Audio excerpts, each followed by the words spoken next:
Okay, I think we're ready to move on to our next section. We've Eddie Mitchell here, who's from Good Energies Alliance, and also a spokesperson for Lough Erne, and he also said he's a farmer, so on a night like that he's going to do a big pile. So Eddie. That's great today. When I was preparing for this, it was hailstorm, so I couldn't be outside doing anything. I'm delighted to be here, and it's an honour to be here with each person to see how we operate. I suppose very interesting to hear some of the things that were said there. And what we're listening to is sort of the interaction between politicians and consent processes and regulators. And politicians seeking to ask regulators for advice when they're forming policies. Can you just give me the closer to the mic? So one of the things that Tom said here, that this eventually is going to come into the executive. And at that time, you're going to be relying on research and you're going to be relying on what your state agencies are saying. So, thank you. So my focus then is to look at the joint research program that both governments have entered into and what's happening there. And so the two governments came together to look at the fracking issue, and they put a steering group together. So all the regulatory agencies that have a role in going forward with fracking came together, put a steering committee together, and wrote terms of reference. And that terms of reference was designed to assist regulators in their roles in relation to fracking, and also to advise governments in terms of development policy. Now, it's interesting that at the same time in New York, a similar process was happening. So they were carrying out a generic environmental impact assessment, asking the question whether fracking could be licensed in New York State. In their process, they were using a generic environmental impact assessment. So that meant that they had to follow rules. So there had to be public information, there had to be consultations, and the public were allowed to engage in the decision-making process. So through their consultations, many consultations, and up to a couple of 100,000 submissions were made in New York, mostly calling for public health to be considered. A little bit like what we hear tonight. But 2 years ago in New York, Andrew Cuomo, the governor of New York, asked the Commissioner for Public Health to consider whether fracking was a risk to public health, and if so, could that risk be mitigated against? So the politicians were asking their regulators, but they asked for the first time the Commissioner for Public Health to add health into the process. And the result of that review was that the review found that there were environmental harms involved in high volume hydraulic fracturing, and that they were going to lead to adverse health impacts. And they said that until those harms could be measured and proven to be mitigated against, the hydraulic fracturing couldn't continue in New York State.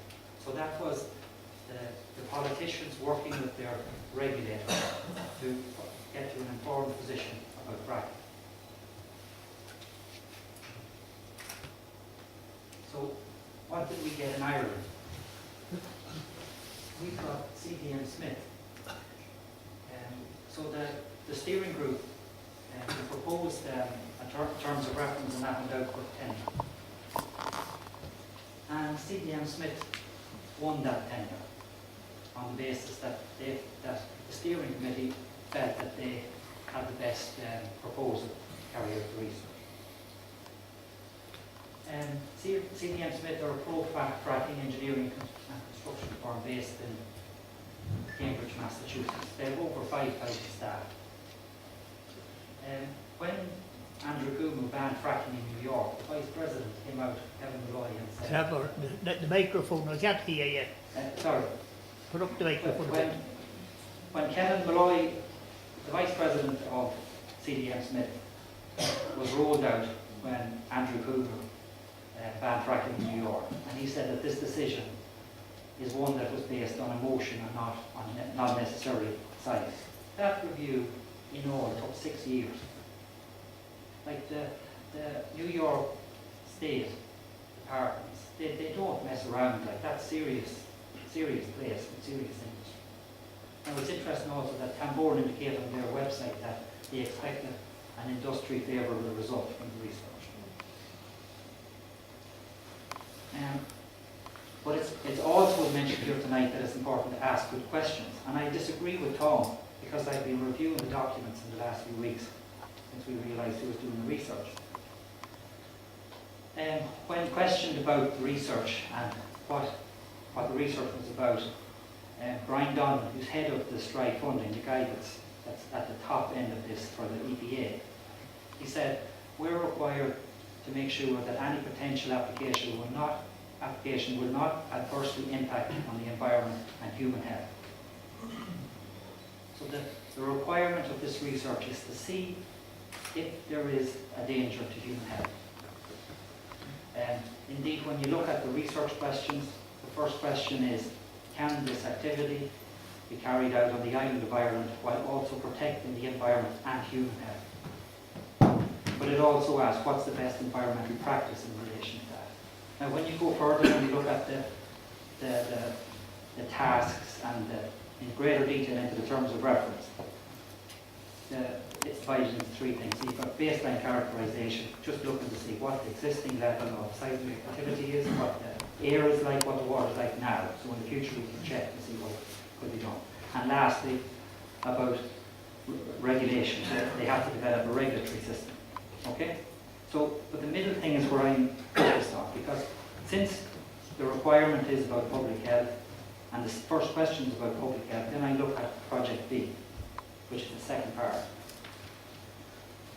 So they're being asked in Project B, CDM Smith, the fracking industry, to identify the potential impacts of unconventional gas extraction and exploration on public health. Okay? Then they're being asked to identify successful mitigation measures to counteract these impacts. Okay? So from a community's point of view, we have to ask ourselves, does this research meet our needs? Clearly the questions that the politicians are asking of the research, so when the politicians look at terms of reference and they ask the EPA what's going on, they say, well, we're looking at public health. We're going to answer the questions that you're asking us about public health. But who's doing the research? And where's the focus of that research? And the focus, as Tom said, is clearly about developing regulatory rules and finding out how to go forward with industry. Now, the statement at the top there is more or less taken from what happened in New York. I would say that what we'd like to see, irrespective of whether you want to continue to develop petroleum onshore or not, which is current policy for nearly all parties, is that we want to review and evaluate evaluation of the emerging scientific information on public and community health. And that can't be done by the industry, obviously. That needs to be done by a chief medical officer. So, in the last 2 years, over 450 peer-reviewed studies have came forward. So there's been an immense amount of new knowledge in the last 3 years. There's just a reference to 3 important documents there. The first document is the review of public health in New York. The second document is a compendium of research. That lists all the research that's been done up to date. There's a group of people in America that keep that up to date. And then that's the MEDAC report that was produced a few weeks ago by doctors in the UK. So what I'm trying to do there is put context onto what the research is. So there's a conversation going on about politicians and what they're going to do. You're going to listen to your regulators at some point. When you're in the executive, you're going to turn and you're going to ask what the report said. But I'm not sure that we can depend on this report as a community when we consider where the report is coming from. Thank you. Okay, thank you very much. Okay. There's something here actually. Yeah, there's a video here, I think it's worth watching, as it says CDM Smith. On the left corner.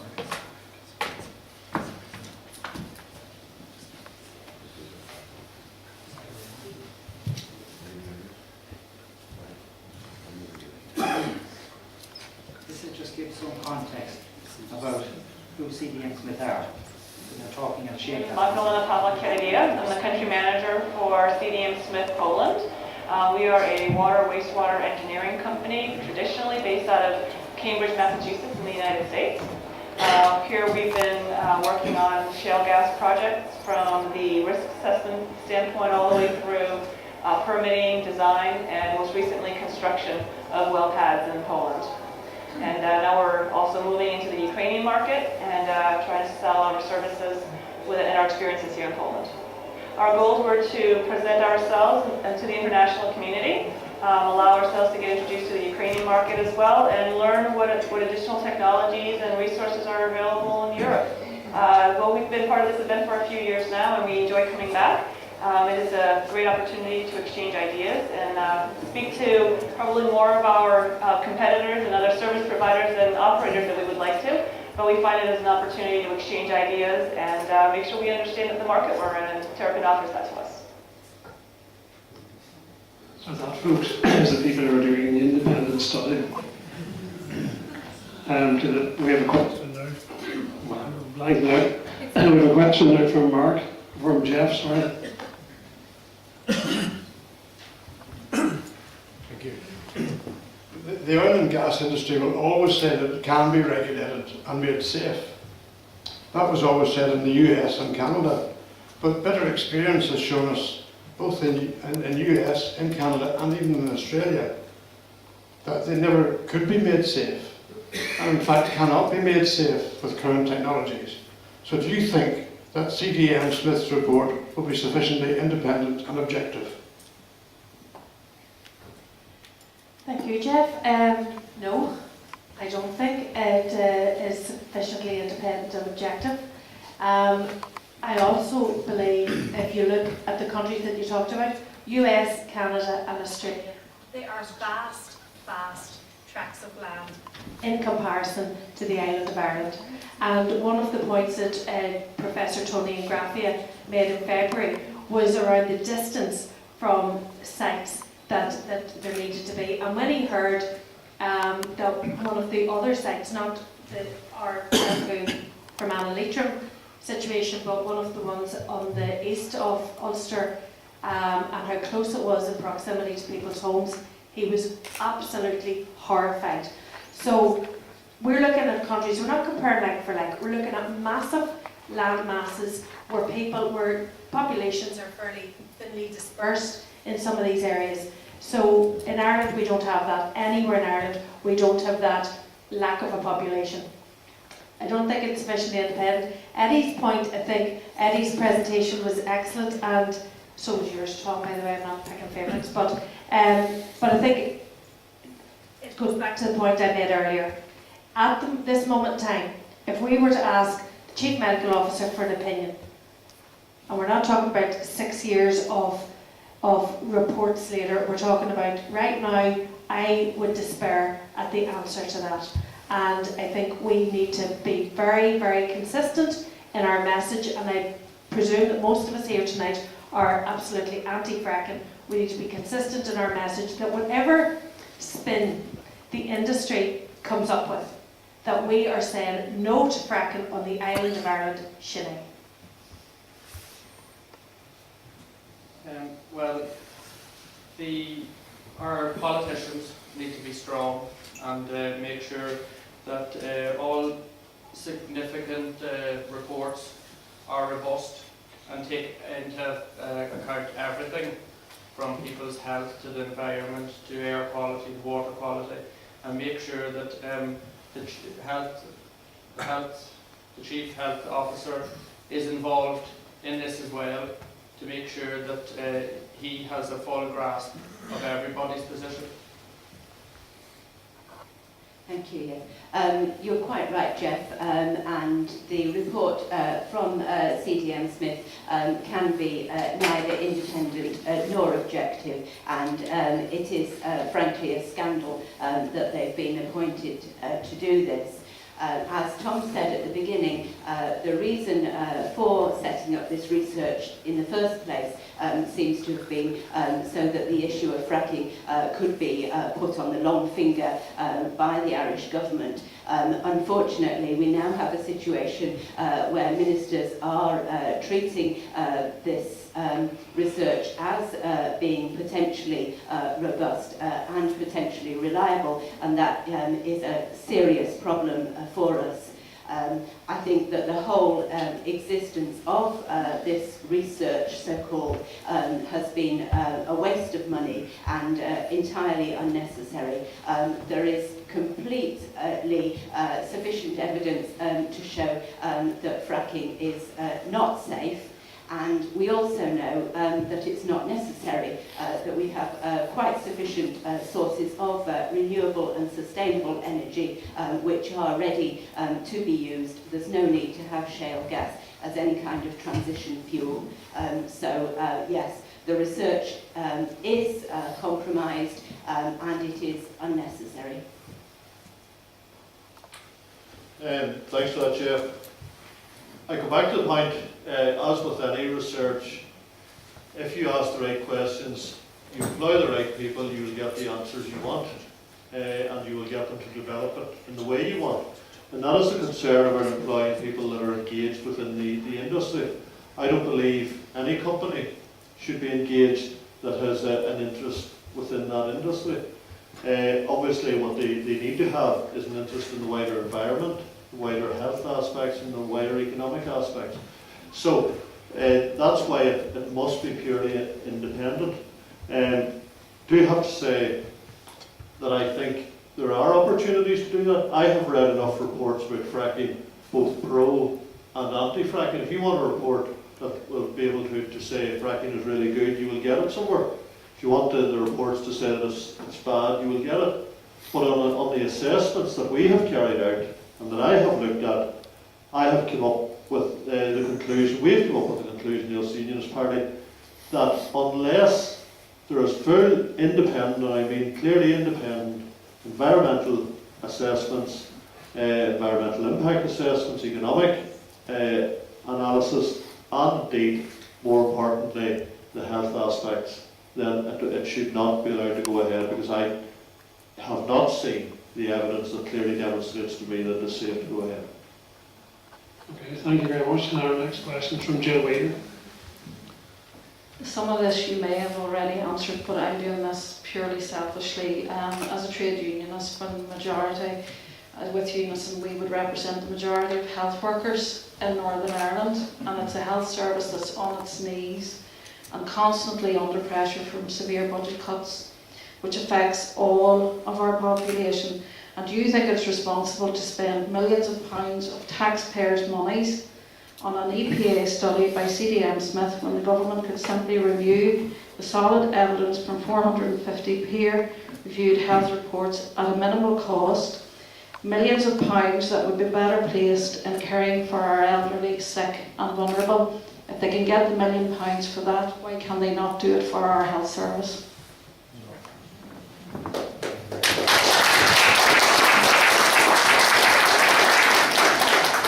Thanks, Jill, for the question.